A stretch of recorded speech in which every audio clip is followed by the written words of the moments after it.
Hey Charleston, John Crompton here, your trusted realtor at Keller Williams Realty, bringing the market update, what we saw happen in April compared to last year. If you've been paying attention, last winter was extremely slow and the interest rates spiked.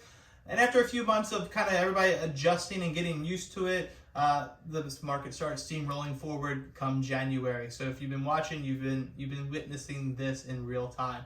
So let me talk about the numbers and I'll give you a little bit of background on the bottom. The average sales price in April for Charleston Tri-County was $566,000. Compare that to 2019 where it was $320,000. So that's absolutely insane.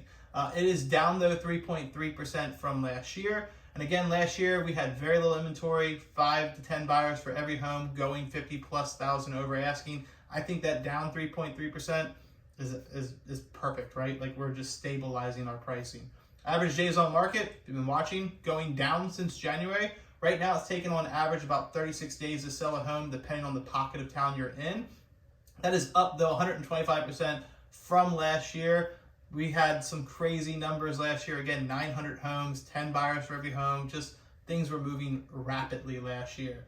Our supply though is still kind of very stable. We're at 1.5 months. It's been going down since January. It's up 66.7% from last year in April, but 1.5 months is still extremely seller favorable. 4 to 6 is what we can traditionally call a balanced market.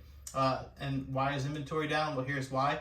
New listings. We had 1,802 listings go to market, which was a good number, but it was down 21.3% since last April. So we're down 20% in inventory, and our buyer activity is still very, very strong. And here's why. New contracts written in April. We had 1,840 homes go pending. That's more than we listed, which is interesting. That's down 6.2%. But in the environment we find ourselves in, very, very strong, especially with pricing being where it is, especially with interest rates being where it is. So very strong, a lot of outside demand coming in still to Charleston, and I don't foresee that stopping anytime soon. Closed homes, this is interesting. 1,468 homes went to closing, and that is down 24.1%. You're probably going, well, contracts weren't down that far.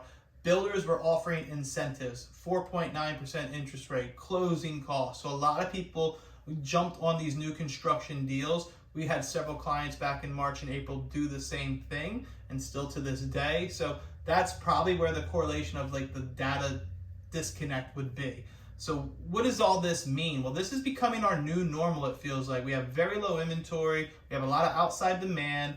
You're a normal homeowner in the Charleston Tri-County area. If they're moving, they're typically moving out of the area because staying in the area to move doesn't make sense with low interest rates and the high rising prices because their median income has not jumped up with the price of home and the way it costs here. So I foresee this being normal. We are sliding in and past our peak listing months. It'll be a very interesting summer. If you're looking to sell a home, reach out to us. We have a great track record and we'd love to share that with you. If you're looking to buy a home, we've got some tricks up our sleeves on how to get a good deal and still negotiate in this market. And if you're just curious about what your zip code or what your area is doing, I can break that down for you very quickly and just kind of give you some information because this is the generalization of all Charleston Tri-County area. And until next time, guys, take care.